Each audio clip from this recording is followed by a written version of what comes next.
this? Can you see this? I'm crying, bro. Sorry, I'm crying, bro.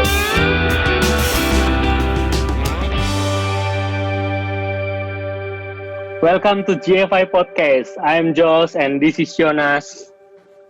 And our guest for today, Mr. Joey Landreth. Hey! Is it correct? Is it correct, the pronunciation? It's perfect. Yeah. I just, for the folks listening at home, I want them to know that I threw my hands in the air and waved them around like I just don't care. Yeah. That's what happened. Yeah, maybe we can start from the beginning. Like, tell us about you. Like, where are you originally from? Yeah. So my name is Joey Landreth. I am a singer-songwriter, guitar player from Winnipeg, Manitoba, Canada. Which is Winnipeg is about an hour and a half north of the American border, and it's the longitudinal center of Canada. So it's right in the middle, right at the bottom. For those who don't know, it's not the most popular city in Canada. I wouldn't be surprised if most people from outside of North America, or honestly inside North America, don't know where it is. Oh, but really? It's a bit of a funny thing. I mean, most Canadians know where Winnipeg is, but anytime I go to America and I tell people where I'm from, they go, "Oh yeah, I've been to that airport, or I've been there, or I've heard of it." I'm always like, "Really? Wow." Nice. But Winnipeg is, what can I tell you about Winnipeg? It's hot and humid in the summer, although probably not as hot and humid as you guys get, I'm assuming. Yeah. But and then it gets very cold and very dry in the winter. So at the depths of the cold in the winter, it's not always this cold, but it can get as cold as minus 50. Which is what? 50? Minus 50 Celsius. Celsius. But then in the summer, it can. This summer we had a week of plus 40. Plus 40. Yeah, so it's crazy, and the summer is not long, and the heat doesn't stick around for long, but it does. It's a massive shift. So it's an interesting place because of the cold. It's not the most popular place. So it's a million people. It's the capital of our province, Manitoba, and then there's nothing for like thousands of kilometers really in either direction. I mean, there are small towns, but there's no major city north until you reach the capital of the first territory, which is right north of us, Nunavut, which is Iqaluit, which is like, I actually don't even know, 2,000 kilometers away. And then Saskatoon is 900 kilometers. Regina is 500 kilometers. Thunder Bay is 1,000 kilometers. Toronto is 2,400 kilometers. Vancouver is 2,600 kilometers. So there are major cities, but there's nothing nearby. So the reason I'm telling you all this is because we have to make our own music scene, because touring acts don't come through very often unless you're playing the big arena, but you don't see smaller bands coming through, which is very common in cities like Toronto or Vancouver, where for example, Wolfpack would never come to Winnipeg, but they go to Toronto fairly regularly. You know what I mean? So things like that, you don't get to see really cool mid-level bands. So people just make their own music. So there's a lot of really great musicians from here. Wow. Ariel Posen is from here. Really? Wow. Yeah. And he's a very dear friend. I've known him. We've known each other since we were like 16 years old. Wow. He's a nice guy. Samurai guitarist who is a big YouTuber. He's from Winnipeg. He lives here. Cool. Yeah. So it's crazy, man. It's like it's like a town for the guitar hero right now. Yeah. That's right. And you know what? And there are so many wonderful guitar players who should be famous who aren't, who live here. I mean, I could go off, and I'm very proud of where I'm from, as you can probably tell. But it's a cool spot. It's a really, really cool spot. So it's a bit of an incubator for the arts. There's a lot of great music and visual arts, and a lot of movies get made here. It's an interesting thing. So yeah, so that's a bit of my history. Go ahead. Is it close to Banff? It's about 1,500 kilometers from Banff. 1,500 kilometers, Josh. Okay. Yeah. It's so close. It's this close. Yeah, yeah. Yeah. Depending on how zoomed in on your map up you are. Yeah, because I never been to Canada, but I really want to. Man, you know what? You have a very lovely country. Because 2 years ago, I went to Canada. Oh, did you? Yeah, I went to Vancouver and road tripping to Whistler. Oh, wow. Yeah. It's beautiful around there, man. Beautiful. And then Lake Louise. Oh, man. Lake Louise is spectacular. Yeah. That part of the country is pretty amazing. I mean, the whole country changes so much. Yes. So the West Coast is all beautiful, mountainous. It looks like a postcard. Yeah. And then when you get into the prairies, like, so where I live, there, like, you hit the outskirts of Winnipeg, and then there's nothing for like 2 hours. There's you can drive for 2 hours without seeing. I mean, you see little farms and stuff, but it's flat. You don't even see a hill. There's no hills. It's completely flat.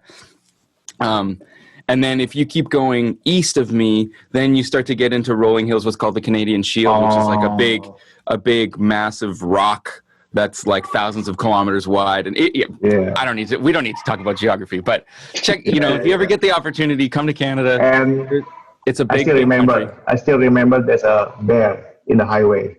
Oh yeah. we don't get a ton of bears around my house necessarily. Yeah. Good for you. Like, at which age did you start your musical career? I started playing guitar when I was about 8 years old, and I guess my professional career started around 16, 15 or 16, and I started touring with a singer-songwriter based out of here, and we would tour on the weekends. I mean, not every weekend, of course. It wasn't like I was gone every weekend, but we toured quite a bit, and my parents allowed me to miss the odd Friday or the odd Monday from school as long as I kept up with my homework. So I started playing really early on, and I kind of had ambitions to go to music school, but as soon as I graduated high school, I got a call to join a band, and as a side person, and that was it. Then the aspirations of going to music school kind of disappeared, and here I am. Basically, I just kind of kept going in a straight line from that point, and landed here. Sometime around the age of 25 is when I started my band with my older brother Dave.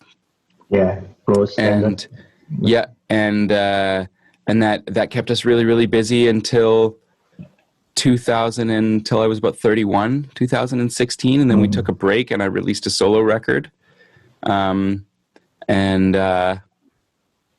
I toured that nonstop for a few years until about 2018, and then we put out another Brothers Landreth record, and then here we are. The year that we put out our second record with the Brothers Landreth, I put out my second solo record as well, Hindsight, and we toured both records. It was crazy, man. It was a crazy year, but it was super, super fun. Come tour to Indonesia. Man, I wanted to talk to you guys about that, because I would love to come and play over there, and I need to know some venues or some promoters, because we've been talking about with COVID-19 and all that stuff. The border between Canada and the U.S. is closed. Oh, okay. I mean, it's closed to everything except for essential travel. So people who need to cross the border are able to, but like I'm not going to be crossing the border to play any shows anytime soon. So we're thinking, when it's safe to return on the road, maybe we start looking at touring in Asia and then trying to get to Australia as well. So trying to explore that part of the world a little bit. So I'll have to hit you guys up for some contacts for some venues. Sure. Yeah, for sure. Because I'm sure you know Nigel and Matthias as well, right? Yep. in the Jackson Audio. In 2014, I'm playing with Nigel in my church. So No way. yeah, I'm playing with Nigel and Mateus as well. When the first time Mateus came here in Indonesia, we can show you around. Okay, amazing. You have family in Indonesia. Oh, I love that, man. Absolutely. Well, hey, and the same goes to you guys. You know, if you ever, I don't know why you'd ever come to Winnipeg, but if you do, you got a tour guide. I got a spare room. You can come stay at my house. Yeah. Oh.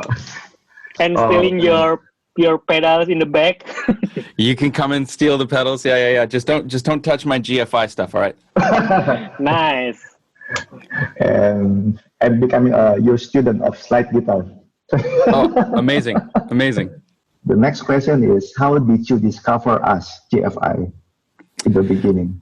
Yeah, I started seeing the Specular Tempest showing up on people's boards, and I kept thinking, man, that thing looks really clean. It looks really nice. Okay. That was my first impression because I didn't hear it at first and thought, that thing looks great. And then I started seeing it on more and more players' boards. People like Ariel, I think, has one. Nigel's got one. Josh Smith as well. Josh Smith has one. Yeah. So a lot of the really killer players that I admire. And then I think it was you, Josh. You reached out to me out of the blue. Yep. I think.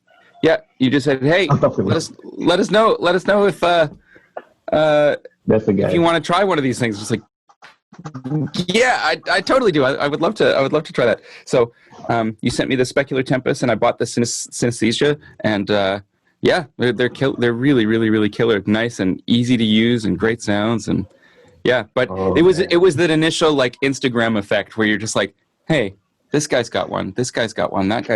That thing must be pretty good. Yeah.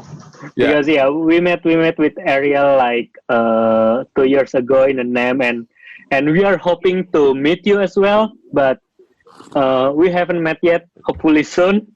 Yes. Either in US, Winnipeg, or Indonesia. One of those three. Yeah, I don't think NAM 2018. I don't think I went. I went 2017. I think I sat out. 2018. Oh, yeah. Okay. Yeah. I swear I wasn't avoiding you. So how about the Specular Tempest? Have you tried like the reverb and the delay or the synesthesia?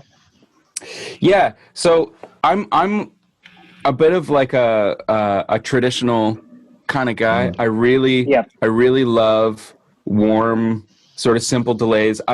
What I mostly use right now on the Specular Tempest is this. Yeah, this is the sound that I kind of use the most.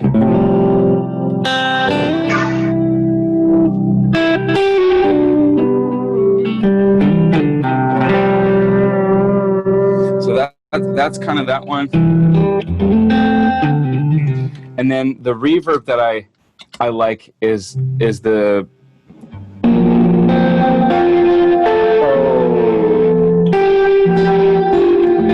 so just I like that because it's just kind of washy. And then on the synesthesia, the sound that I can't turn off is the dimension C, and so I've got. Let me just set this back up to where it was. I do a version of a Ry Cooder song called "I Can't Win," and the sound that I use for it is a slap delay and like a chorus, and so I kind of felt like, that's too loud, but. Oh, sweet.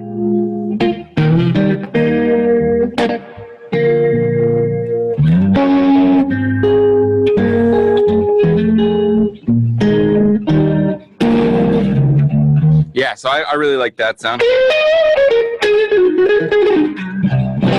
Yeah. And those are kind of the main sounds. The tremolos I get a lot of use of. I'm afraid of the more adventurous sounds. You know, like the arpeggiated filters and stuff. I haven't quite dug into those yet, but the tremolos are really, really beautiful. Thank you. The choruses are great. The tri-chorus, man, I just instantly feel like Mike Landau. Where is the tri-chorus? And this is just your preset.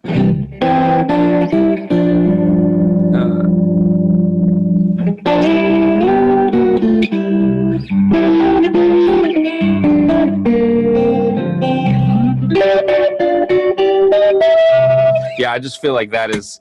I mean, not that my playing sounds like Mike Landau, but I think that sound is very Mike Landau. Like, what's the?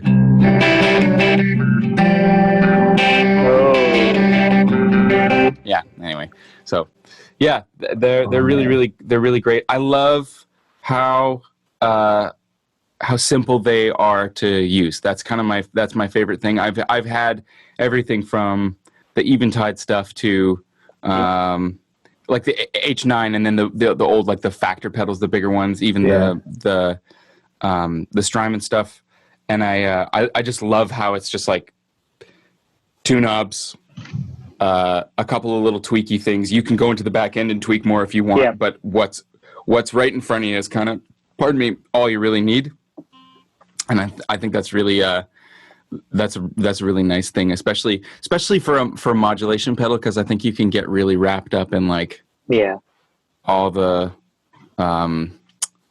just all the minutia. Whereas like, I mean, my favorite modulation effect is a tremolo, which is speed and depth. That's kind of all I really want, you know. So anyway, I think you guys have done a really, really beautiful job. They look great. They're small. Thank you so much. Man. Oh man. Top mount. Perfect. Nice. Have you tried the combination two algorithms of it? Yeah. Evan, you can figure it out later. So no, I haven't. I haven't gotten too adventurous with it yet. Like the main thing that I've been doing with it is just a lot of those traditional kind of sounds. So we're going into the studio at the beginning of October for another Brothers Landreth record. So that's definitely when things will get a little wacky, and I'll start running like the Chase Bliss mood and nice. Start creating some sounds that way. Which I really have a blast doing. One of my favorite things to do actually is to create like little pads that drone and then run them through modulation effects, like run them through a tube tremolo or something like that, and just kind of warm things up. So I think I'm gonna have a lot of fun with that stuff. Nice, thank you, man. Just for the listeners at home, we're doing Hang 10 hands.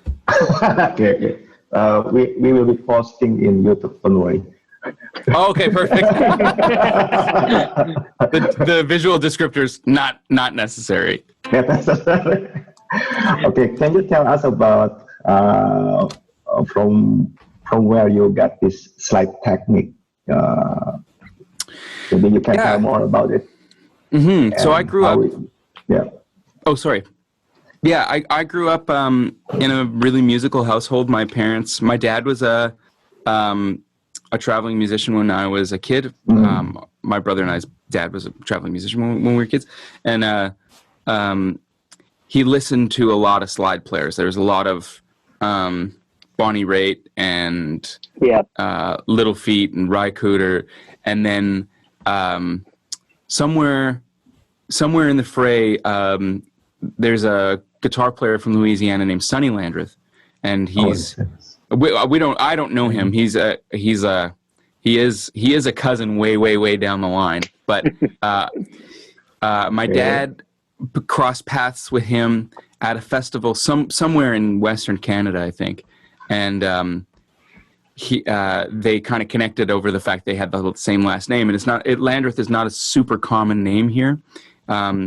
It's not like Smith or Parker, you know, Parker's not really common in Canada either, but you know, it's just not a super common name. So, so they connected over that. And then I think they wound up being we have a big folk festival here in Winnipeg, or just outside the city.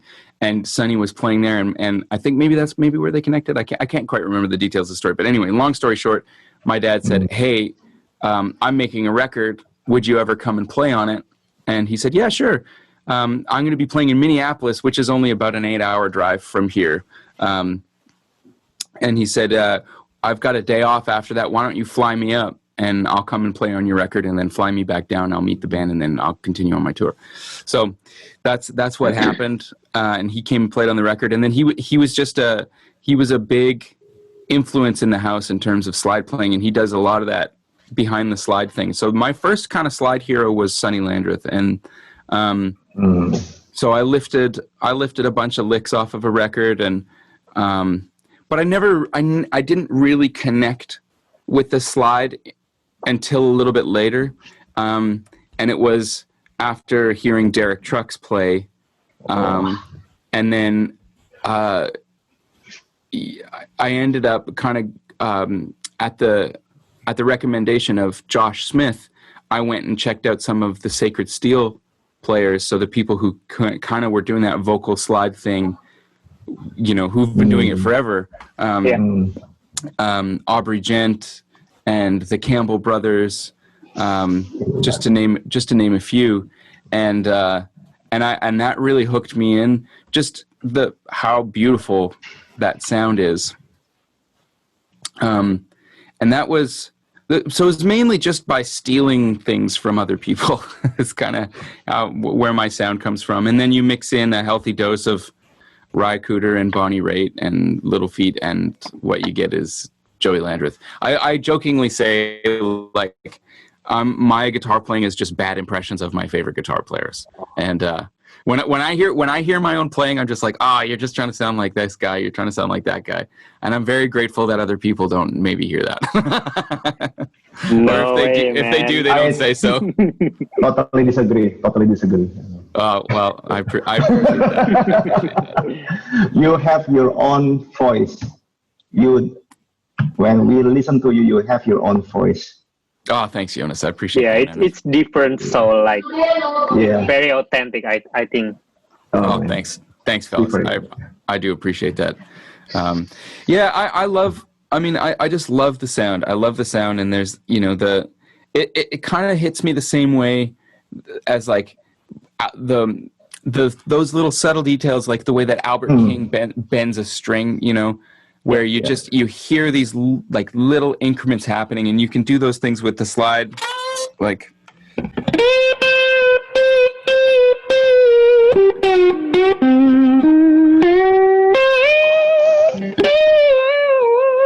You know, all of those little things are like, they're not even a full note. Like, I think the nerds would call them microtones, but it's like, it's just emotion, you know, that you can kind of get out of the note. That I mean, you can definitely, like Jeff Beck does it with the whammy bar, which I think is so amazing. But I don't know. It's just like anything that makes me want to connect with my instrument is something that I pursue. I think I'm definitely somebody who wears out on the guitar. I can only do so much, like, before I'm sick of it, and so it's the emotional stuff that really grabs me. So I have been listening to a lot of Albert King and Freddie King, B.B. King, like the Three Kings. I've been listening a lot to those guys lately, just because I feel like there are so many amazing guitar players in the world right now, but I think we're often forgetting about the just the origins of all of this. This art and the culture behind the guitar. And when you listen to Freddie King play, I mean, man, when you listen to Freddie King sing, it's like, I don't know, it's about as pure as it gets. Albert King and B.B. King is kind of the same, and it just makes it like, and those guys can shred, man. Like, it's not like it's not like Albert King could fly on the guitar, and so could Freddie. It's not like, they're just taking their time. I don't know. I'm not being as articulate as I'd like to, but it's just really moving. I find it very moving, and so I'm kind of trying to get back to some of those things in my own playing, to get out of, like, try to step out of my own way, and the slide really helps me do that. When I put the slide down, I tend to try to play more notes and play fast, or play more chords, play more fun, wacky sounding chords. Well, I put the slide on, and it just immediately sort of takes me to an emotional place, and I really appreciate that. So what do you? I heard from your podcast about you also like the playing of Robin Ford. I love Robin Ford. Yeah. What do you get from him to your musicality? Robin, playing? I love his sort of sophisticated sense of harmony, especially because when I first started playing guitar, it was all like, and I shouldn't use the word sophisticated because I think that's loaded. I don't think that's the right word, but his more like advanced sense of harmony. And I started listening to players like Stevie Ray Vaughan and Jimmy Vaughan, the Three Kings, and older blues players, which is often the same song form. It's often a 12-bar blues, and it's just a vehicle for self-expression, which I think is really, really beautiful.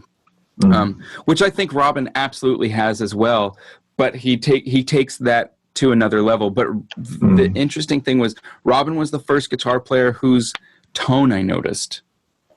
And even though Stevie Ray Vaughan was like my very first guitar hero ever, who arguably has maybe the greatest guitar tone ever, maybe. But Robin, it was the first time that I noticed as a player, like when he goes for this sound, he's actually changing pickups. Like I was young enough that I didn't realize, when I heard Stevie play, I thought he was on the neck pickup the entire time. I had no idea because, of course, at that time there wasn't a lot of videos either. So, I hadn't explored my guitar enough to know what kind of sounds you could get out of the different pickups. All I knew was that when the pickup selector was all the way forward, it sounded nice, and when it was all the way back, it sounded brittle.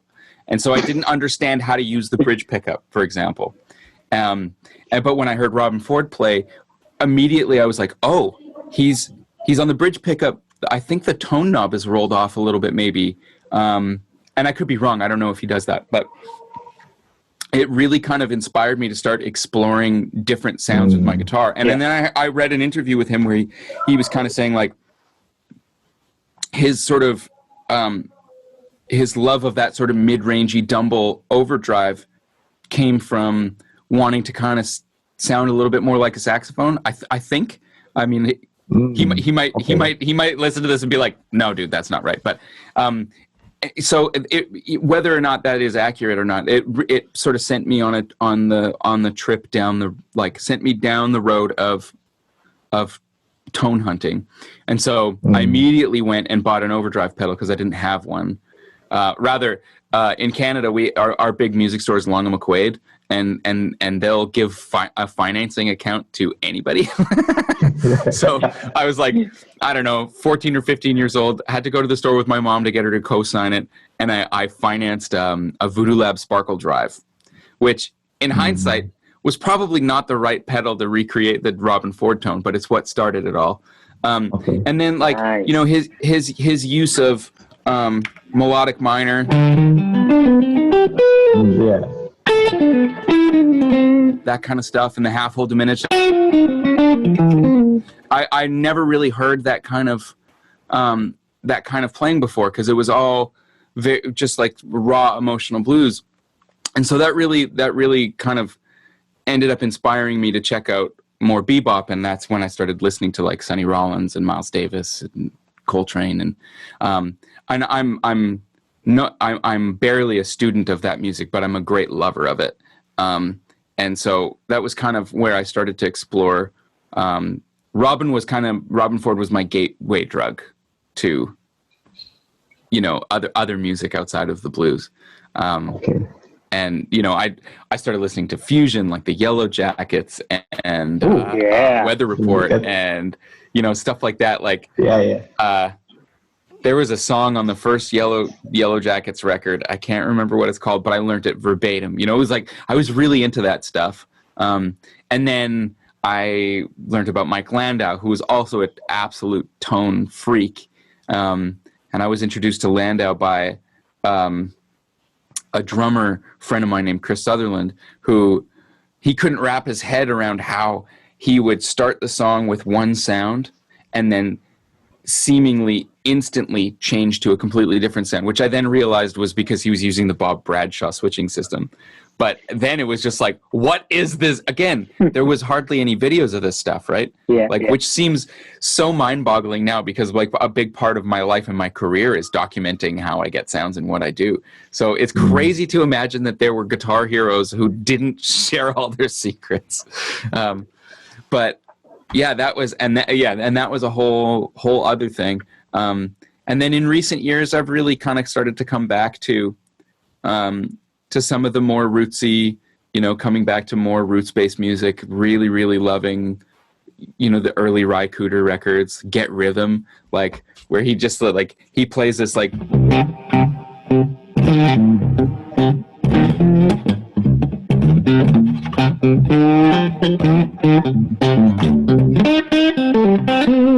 That kind of stuff. It's just like, it's not breaking any music theory rules, but it just feels so good, and I just really love that. So anyway, I don't know, that's kind of my whole trajectory in a nutshell. Dang. It's really good. It's really good. Oh, thanks. Thanks for sharing, man. You know what? Every time you play guitar, I lost my concentration. Oh, thanks. I appreciate it. I'm sure the same thing would happen to me if you started talking about the inner workings of these pedals. It's probably just like. You guys, are you guys making anything? Are you making anything? Is there anything new that you can talk about? Like for now. I'm putting you on the spot now. Should we disclose this? Jonas, it's up to you, Jonas. Soon, I think within this year, there is going to be a new pedal. It's going to be different than other existing pedals of GFI. Okay, cool. Yeah, that's all he can say, folks. That's all he can say. He can't let anything out now. That's fine. Yeah. Because we are very, very grateful. Okay, please put the spotlight back to. Yeah. This is where I single-handedly derailed the conversation. All right, guys, now you dish the goods. Well, that's exciting, man. I look forward to whenever that comes out. I look forward to knowing all about it. We will send the first pedal going to Joel Landreth. Yes. Okay. Wonderful. Yeah, we are still focusing on keeping up with the demand from all over the world, because in Indonesia we are still kind of in the lockdown, so we cannot produce the pedal fully like we're still keeping up with the stock for sending out to America, to Australia, and to Europe. So still in the development too. Nice. Well, that must be really challenging, especially if you're still in lockdown, man. That must be tough. Yeah. We're not under lockdown anymore, but I'm definitely worried that we're going to be locked down again, because the numbers are climbing here. Yeah, scary times, man. Scary times. It's same here. How about the wildfire in North America? Is it affect to the Canada area or just stay in America? I don't actually know if it's come up that far up the coast. We have definitely had some wildfires here, but I think it's mostly west coast of the U.S. But I could be wrong, to be honest. And I've kind of deliberately removed myself from the news these days, just because it's always bad news. And it's not that I'm afraid of bad news, but there's just like, well, I got to keep doing my thing. So I've been a little out of touch. I mean, I definitely go back and forth. Like I'm the kind of guy that, like, I'll be on my phone until 4 o'clock in the morning watching Donald Trump do interviews and going like, But so I just kind of have to distance myself from that stuff. Otherwise, it drives me crazy. I'm very. That's really important. Yeah, grateful to have the privilege to do that because not everybody can. Some people have to stay very on it. Yeah. So, yeah. So, yeah, back with the slide thing. Any tips and trick if like for the someone who wants to play or where to start to learn how to play with the slide? Yeah. The number one thing is patience, because I will say this, the hardest thing about learning to play slide is getting comfortable having it on your finger. It's a very foreign thing to do. Obviously you lose a digit. So even if you want to just fret and have the slide on, that's a little weird. It just takes time to get used to that. So just take your time. Finding a slide that fits well is really important. I have smaller hands, so I found it really hard to find a slide that was small enough that felt comfortable. So I work with a company called The Rock Slide, and I have a signature slide through them that fits me really well. Yeah, I use the Rock Slide too. Oh, do you? It's really good. Yeah, I have 3 of them. Nice. Well, great. Then I'm assuming then we're brothers of small hands. So yeah, that's important. You can definitely. I would suggest if you've got the cash to go to the music store and buy a few different. You don't have to buy the expensive ones. You can just buy the cheapos. Dunlop makes a little tiny aluminum slide for like, I don't know, I feel like it's around $10 Canadian. Yeah. So it's relatively affordable. You can grab one of those. They don't, in my opinion, they don't sound very good, but it's a good place to start. The other thing that you can do is that if you've got 2 guitars and you favor one over the other, pick the one that you don't play as much and put heavier strings on it. That's a really big thing. Because the hardest thing about slide after getting used to having it on your hand is that, the way that you'd set up your guitar for playing normally is probably not going to work with the slide. It depends on what your preferences are, but if you like really low action, you'll probably have a hard time playing slide. And I mean, I don't have super high action by any stretch, but I have like medium action, but I also use really heavy strings. So I use really heavy strings to allow me to get the string height down to a place that I can still dig in really hard fretted, but I can also dig in really hard with the slide. So I can kind of do the like that kind of thing without fretting out. Derek Trucks uses 11s, and his action apparently is medium to low. So I think he's just a wizard. I'm not sure how he does that. He must have just the most delicate of touch. I'm a bit ham-fisted, so I just I kind of mash the guitar. But when you're getting started, if you don't want to use heavier strings and you've got like a Strat or a Tele, just raise the saddles up by like take the saddle and raise the lug like even a quarter turn will make a big difference. So start there, and you may want to even favor the high strings. There's all kinds of things that you can do in your favor. And then the most important, well, not the most important, but the most important musical thing is pick something that's fun to play and is going to inspire you to continue playing. Because if you immediately go, okay, I want to play slide, I'm going to learn this Derek Trucks solo, you're probably going to get frustrated. So I say things like work on a major scale, work on something that sounds nice.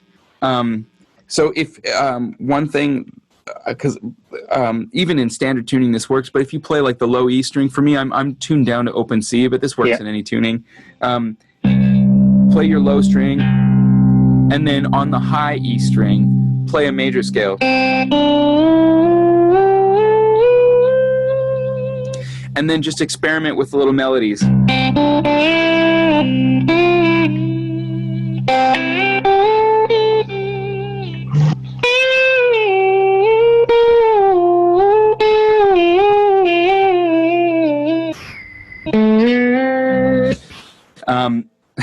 Wow.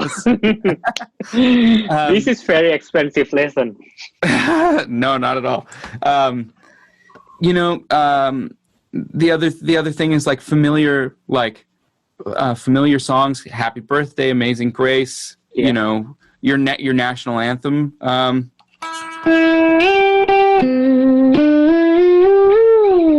That's mine.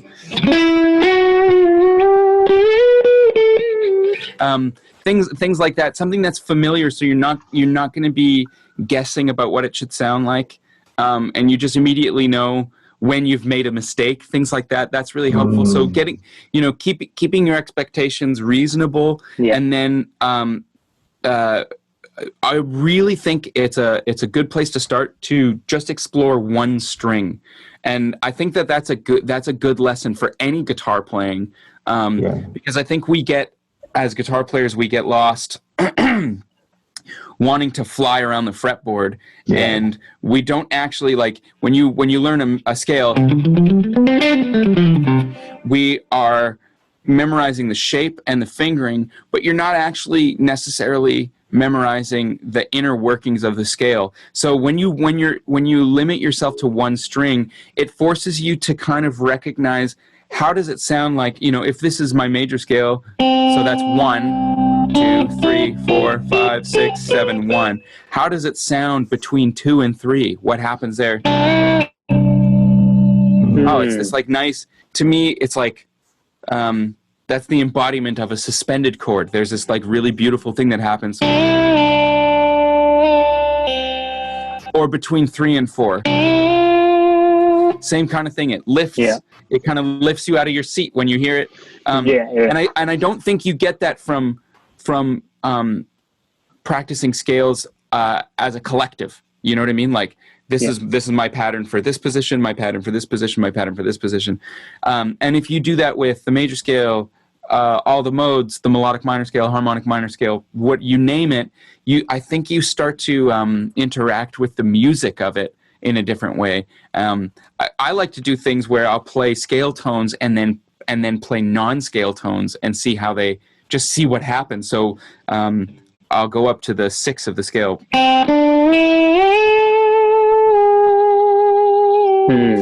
And what I really love to do is play something like that and then pay attention to what my ear is telling me. Where do I want to go next? Like I probably don't want to do this.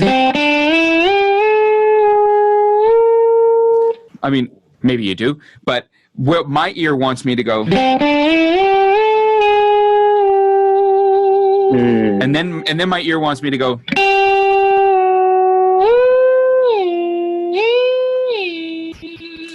And I'm not really even thinking about what's happening harmonically as much as I'm just reacting. And then I can go through after and go, okay, that to me is like the major third of F, and then the minor third of F, and then the 5th of C major. So it's kind of going 1, 4 minor, 1, and then D major, G7, C major. So you're almost reverse engineering the chord progression, but I think, and that's just exploring one string. And I think there's so much music to be made with just that one string. And as you start to add in the other strings, it just becomes more of the same thing. Now I'm going 1, 2, 3, 2, 1, 6, 5, 6, 1. Okay, that's, now that becomes a part of my vocabulary as well. So if this is 6, then I can do the same thing there. 4 minor, 1/5, D7 or 2 major, 5 dominant or 5/7. Those kind of things. It becomes a little bit easier to recognize. I feel like I'm going off on a tangent here, but I know that was a slide question, but it became a bit of a music question. Are you playing the open? Right, it's very good. Is it open? What's that, Jonas? Is it open? Tuning? Oh, okay. Yeah, so it's 1, 5, 1, 3, 5, 1. So it's the same as like an E major chord, but then I tune it down 2 full steps. Oh, I just realized I played all that stuff and you can't see my fretboard. Oh, sorry guys. Okay. We can feel it. We can feel it. It's very good. Thank you. We can feel. Beautiful. Too kind, guys. Too kind. Oh my god. Nowadays, like in the quarantine mode, like, do you still making music for your record? Yep. Yeah. So we're starting recording in October. We're going to do the first handful of songs for our next record, which will hopefully be out as early next year as we can make it. Yeah, we're really excited. Because we've had all this time, we've been writing a lot, which is not a luxury that we've often had. Like, you know, I spend on a busy year over 200 days on the road.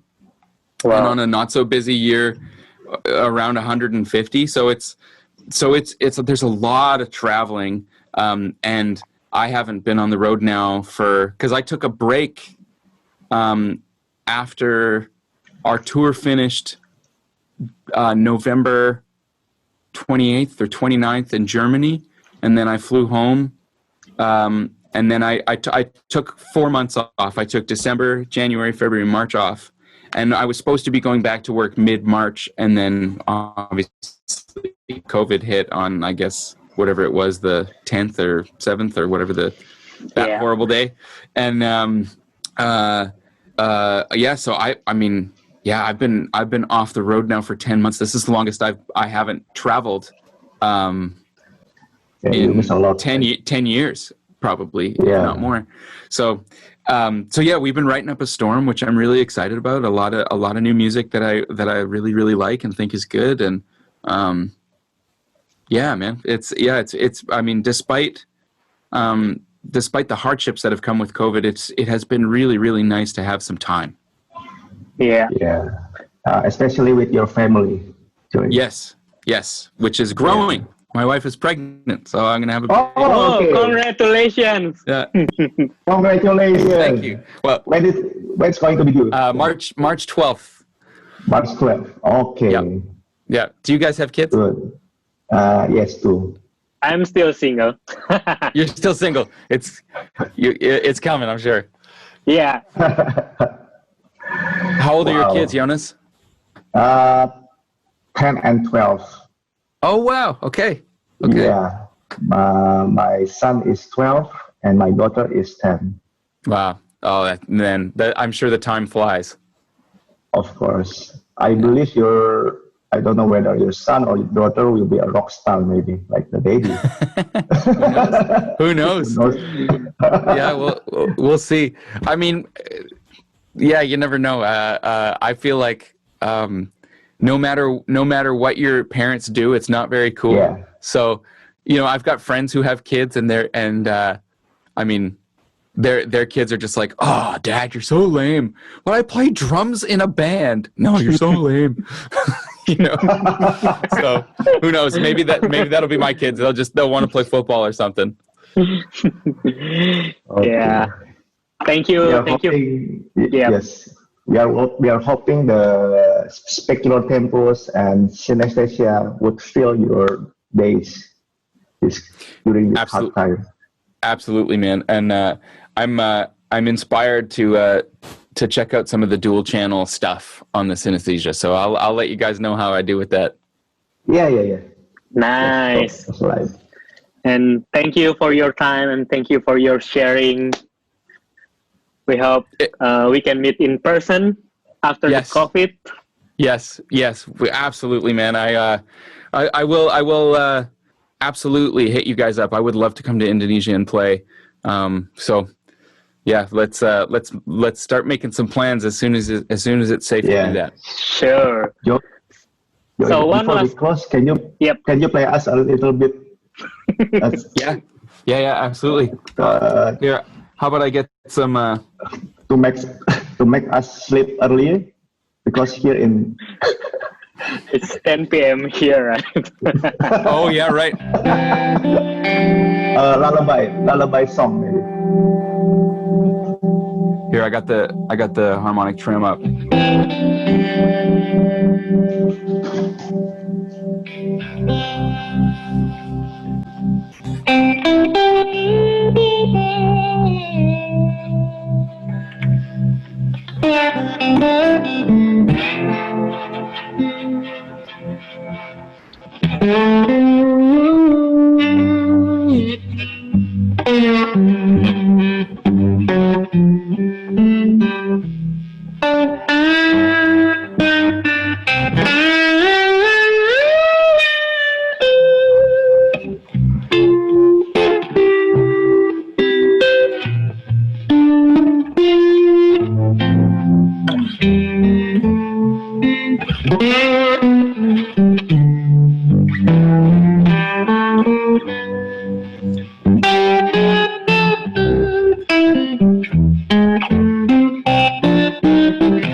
Oh. Rock and roll.